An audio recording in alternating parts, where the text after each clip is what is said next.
청력 상실은 신생아부터 노인까지 모든 연령대에 영향을 미칠 수 있으며 어린이의 말하기 및 언어 발달에 영향을 미치고 성인에게는 사회적 및 직업적 문제를 일으킬 수 있습니다.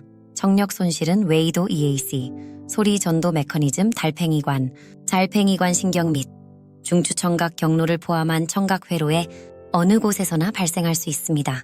청각 시스템 내의 원인이나 위치에 관계없이 모든 유형의 청력 상실에 대해 재활 옵션이 존재합니다. 증상 징후 및 재활 조치에 대한 인식은 주치의가 청력 상실을 조기에 식별하고 치료하는 데 도움이 됩니다. 유아 청력 상실의 발생률은 신생아 1000명당 460명으로 추산됩니다. 백인 어린이 및 청소년의 약 3%가 청력 상실을 경험하며 일부 소수 민족과 낮은 사회 경제적 배경의 어린이들 사이에서 청력 상실이 더 높은 것으로 추정됩니다.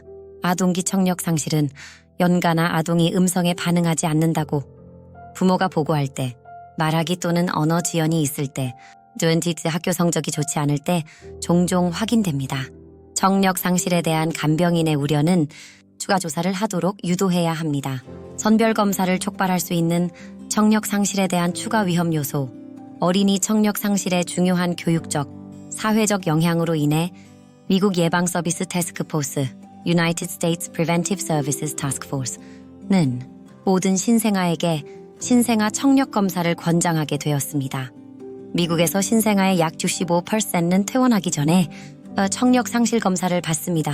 성인의 청력 상실 유병률은 나이가 들수록 증가합니다. 성인 청력 상실은 종종 가족이 의사에게 불만을 제기하거나 영향을 받은 사람이 사회적 상황에서 고립되고 위축되어 가족이 치료를 받도록 유도함으로써 나타납니다. 미국의 성인 2,800만 명 정도 청각장애를 갖고 있는 것으로 추산됩니다. 안연 37명의 성인을 대상으로 한 5년간의 연구에서는 미국의 연령 그룹별 청력 상실 유병률을 다음과 같이 추정 21-34 say 2.9%, 35-40 say 6.4%, 44-54 say 10.9%, 35-34 say 25.1%, 65-84 say 42.7%. 청력 상실을 나타내는 환자의 경우 일측성이든 양측성이든 청력 상실의 진행과 관련 이명 및 현기증의 유무를 확인하는 것이 중요합니다. 소음 노출, 이독성 약물 사용, 불법 약물 사용, 당뇨병, 죽상경화증, 신장질환과 같은 의학적 상태도 병력 중에 기록하는 것이 중요합니다. 또한 만성 이과 감염이나 이과 수술의 병력도 기록해야 합니다. 소아의 경우 자궁 내 위험인자와 신생아 위험인자를 확인해야 합니다. 귀의 해부학적 조사에 주의를 기울이는 철저한 신체 검사는 청력 상실 진단을 확립하는 데 중요합니다. 귀지, 염증, 외이염 또는 이물질로 인해 EAC가 막히면 전음성 청력 손실이 발생할 수 있습니다. EAC 폐쇄증, 소위증 유무에 관계없이는 또한 폐쇄증의 중증도에 비례하는 청력 손실의 정도와 함께 전도성 손실을 유발합니다. 임상 증후군과 일치하는 결과도 주목하는 것이 중요합니다. 2개 안면 기형에는 중이 및 내이 이상과 관련 전도성, 혼합 또는 감각신경 손실이 있을 수 있습니다. 트레처 컬린스 증후군, 크루존병 또는 로빈 순혈로 발생하는 증후군성 청력 상실은 유전적 원인의 15.3%를 차지합니다. 완전성, 반투명성 및 중이 질환의 유무를 확인하기 위한 고막 TM의 거미경 검사는 청력 상실에 대한 신체 검사의 핵심 구성 요소입니다. 공합 거미경 검사를 사용하면 임상인은 중이 삼출, 고막 경화증, 진주종 또는 중이 종괴와 관련된 움직이지 않는 TM을 식별할 수 있습니다. 그러나 TM의 과이동성은 소골사슬의 붕괴를 나타냅니다. 음압에서만 움직이는 TM은 유스타키오관 기능 장애를 나타냅니다. 웨벨과 린네 검사는 전도 결손과 감각신경 결손을 구별하는 데 도움이 되는 선별 검사입니다. 특히 일방적인 경우 전도성 손실은 외이 또는 중이 질환을 암시합니다. 특히 한쪽의 감각신경성 청력 상실은 메니에르병이나 청신경종을 시사할 수 있습니다. 웨벌 테스트는 비대칭 청력 손실이 있는 환자의 청력 손실 유형, 감각신경성대의 전도성을 결정하는 데 도움이 될 수 있습니다. 웨버 테스트는 오베일리텔스 진동 소리굽소의 손잡이를 이마, 콧대 또는 위턱의 정중선에 눌러 수행됩니다. 환자는 어떤 귓소리가 가장 큰지 보고합니다. 소리가 양쪽 귀에서 동일하게 들리는 경우 청력은 정상이거나 청력 상실이 대칭입니다. 좋은 귀에서 소리가 더 크면 청력이 약한 귀에서 감각신경성 난청이 의심됩니다. 대조적으로 청력이 약한 귀에서 소리가 더 크다면 전도 손실이 의심됩니다. 린네 테스트는 유양골에 위치한 5mHz 진동소리 급소회로 수행됩니다. 환자는 유양돌기뼈의 포크에서 더 이상 소리가 들리지 않을 때 보고하도록 요청받습니다. 소리가 더 이상 들리지 않으면 소리급소회가 같은 쪽 귀 바깥쪽으로 이동합니다. 양성 또는 정상 린네 테스트는 공기전도에 의한 소리가 골전도에 의한 소리보다 클 때 발생합니다. 반대로 소리급소회가 유양돌기뼈에서 EAC 외부로 움직일 때 환자가 어떤 소리도 들을 수 없다고 보고할 때 음성 린네 테스트가 발생합니다. 음성 린네 테스트에서는 유양돌기를 통한 골 전도가 공기 전도보다 더 큽니다. 웨버와 린네 테스트의 결과를 결합하는 것은 특히 중요합니다. 웨버 및 린네 테스트에 대한 일반적인 결과의 진단 의미를 설명합니다. 신체 검사만으로 진단할 수 있는 단순하고 교정 가능한 원인이 없는 경우 진행성 전도성 및 감각신경성 난청의 모든 사례는 청력 검사 및 영상을 포함한 추가 검사를 진행합니다. 청력 상실의 원인을 확인하기 위해 뇌 및 내부 청각관의 측두골 컴퓨터 단층 촬영 및 가돌리늄 강화 자기공명 영상이 선택되는 영상 기법입니다. 폐쇄증, 만성중이염 또는 진주종과 같은 구조적 이상을 확인하기 위해 측두골 컴퓨터 단층 촬영을 사용할 수 있습니다. 또한 감각신경성 청력 손실이 있는 모든 어린이는 전정수도관 확장 증후군과 기타 선천성 달팽이관 및 전정기형을 평가하기 위해 측두골 컴퓨터 단층 촬영이 필요합니다. 전정수도관 확장 증후군의 진단은 중요한 예후 정보를 제공합니다. 접촉 스포츠에서 발생하는 경미한 두부 외상도 청력 저하를 유발할 수 있기 때문입니다. 맘 및 가이, 청신경종이나 달팽이관 신경 발생과 같은 후로후 원인은 가돌리늄 강화 자기 공명 영상으로 확인됩니다. 영유아는 청각검사 중에 적극적으로 참여하지 못할 수도 있습니다. 고실 측정, 이음향 방출, OAE 및 청각 뇌관 반응, ABR 테스트와 같은 수동 기술이 사용됩니다. 고실 측정법은 TM의 수능도를 결정하며 중이 삼출물과 천공을 식별하는 데 유용합니다. OAE는 달팽이관 외유모세포의 기능을 테스트하고 영유아의 청력 상실에 대한 탁월한 선별 도구입니다. 신뢰할 수 있는 OAE 테스트를 위해서는 EAC와 중이가 정상이어야 합니다. 그러므로 검사 전에 이경 검사를 실시해야 합니다.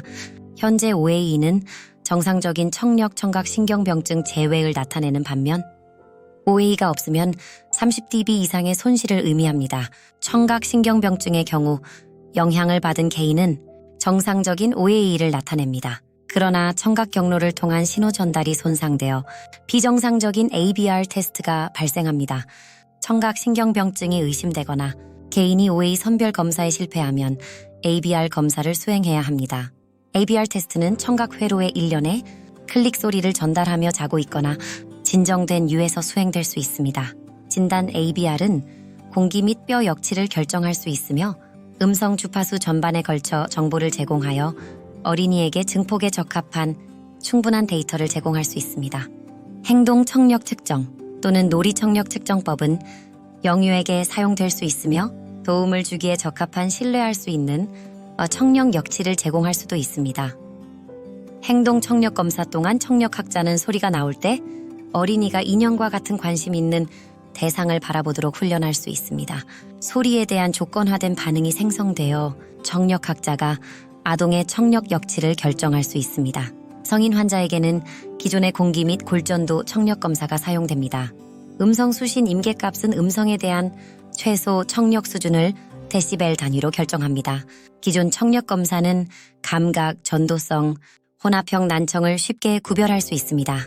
단어 식별 테스트는 일련의 단어를 식별하는 환자의 능력을 결정하는 데 사용됩니다. 단어 목록은 음성 수신 임계값보다 40dB 높게 표시되고 단어를 반복하도록 요청됩니다. 90% 이상의 단어 식별력이 정상으로 간주됩니다. OAE 및 ABR과 같은 수동 테스트는 정신장애가 있는 성인에게 청력 역치를 결정하는 데 사용될 수 있습니다. 병인학, 배아 발달 이상, 외 이상은 종종 소이증, 무이증 또는 EAC 폐쇄증으로 나타나며 종종 다른 두개 안면 증후군과 연관되어 일반적으로 CHL을 초래합니다. 반면 내이 기형은 측두골 배아 발달 중에 발생하며 유전 증후군 또는 두개 안면 기형과 연관될 수 있으며 전음성, 감각신경성 또는 혼합성 난청을 초래할 수 있습니다. 내이 이상은 일 미셸 디 몬디니시 샤이브미치시아 알렉산더의 4가지 주요 분류로 분류됩니다. 청력 상실의 정도는 환자마다 크게 다릅니다. 청력 상실의 유전적 원인, 청력에 영향을 미치는 유전적 이상은 신생아 겨우 1000명당 1, 2명에게서 발생합니다. 청력을 보호하고 소음 노출을 피하면 소음으로 인한 청력 손실을 예방할 수 있습니다. 이경화증. 이경화증은 중이삼출이나 중이염의 병력이 없는 성인의 청력 상실의 주요 원인입니다. 진행성 전도성 또는 혼합성 난청은 등골 발판에 뼈가 침착되어 등골 발판이 난원창의 정상적인 움직임을 방해함으로써 발생합니다. 손실은 증폭이나 등골 절제술로 치료할 수 있습니다. 외상, 초월명상 외상으로 인한 전도성 청력 상실은 흔히 발생하며 침투하는 이물질로 인해 발생하는 경우가 많습니다. TM의 전하부 부분에 있는 작은 천공은 최소한의 결함을 유발하지만 다른 영역의 더 큰 천공은 심각한 청력 손실을 일으킬 수 있습니다. 전도성 또는 혼합 손실을 동반한 뼈 손상은 관통 손상과 함께 항상 고려해야 합니다. 유스타키오간에 의한 평형 없이 주변 기압의 크고 갑작스러운 변화, 스카이다이빙, 스쿠버 다이빙, 에어백 전가의 믹복싱는 중이 또는 내이의 압력 손상을 초래할 수 있습니다. 때로는 상부 호흡기 감염이나 유스타키오간 기능 장애가 있는 경우 점진적인 압력 변화, 등산, 비행기 여행도 손상을 일으킬 수 있습니다. 손상 패턴에는 장액 삼출, 혈고막 천공, 외림프 누공 형성으로 인한 구조적 손상이 포함됩니다. 청력 상실, 이명 압박감 통증 및 현기증이 흔한 증상입니다. 폭발 외상, 폭발 수압을 통한 압력 변화는 내이의 진탕력으로 인해 감각신경 손실을 초래할 수 있는 반면 전달력은 코르티 기관과 측두골을 손상시킬 수 있습니다. 이독성, 다양한 약물에는 이독성 부작용이 있을 수 있습니다. 영구적인 감각신경성 청력 상실은 항생제 아미노글리코사이드, 에리스로마이신, 테트라사이클린 및 방코마이신, 화학요법, 시스플라틴 및 오플루오로우라실, 중금속 납수은 카드뮴 및 비소, 불법 약물 코카인, 오스포디에스테라제 화학 억제제, 영구적인 청력 상실의 위험을 고려하여 TM10 또는 고막절개관이 있는 경우 너마이신 함유 귀약을 사용해서는 안 됩니다. 고용량 681, 아스피린으로 인한 감각신경 손실은 약물을 중단하면 되돌릴 수 있습니다. 청력 상실은 백에너 유가종증, 코건 증후군, 류마티스 관절염, 루푸스 또는 재발성 다발연골염과 같은 질환에서 흔히 설명됩니다. 자가 면역 관련 청력 상실은 시간이 지남에 따라 변동하는 경향이 있으며 일반적으로 양측성이며 스테로이드 치료에 반응하는 경우가 많습니다. 중추청각 처리장애 CAPD는 대뇌피질의 중추청각 부분의 기능 장애로 인해 청각 정보의 분석 또는 해석에 결함이 발생합니다. 어린이의 경우 소리를 듣는 것 같지만 이해하지 못하는 경우 CAPD를 고려해야 합니다. 위험 요인으로는 신생아기의 고빌리루빈 혈증, 출생시 질식, 자궁내 감염, 두부 외상 등이 있습니다. 성인은 신경퇴행성 장애 또는 뇌혈관 사고의 결과로 CAPD가 발생할 수 있습니다. CAPD에서는 표준 청력 검사와 웨이가 정상일 수 있지만 ABR과 심리음향 검사에서는 진단으로 이어지는 결함이 나타날 수 있습니다.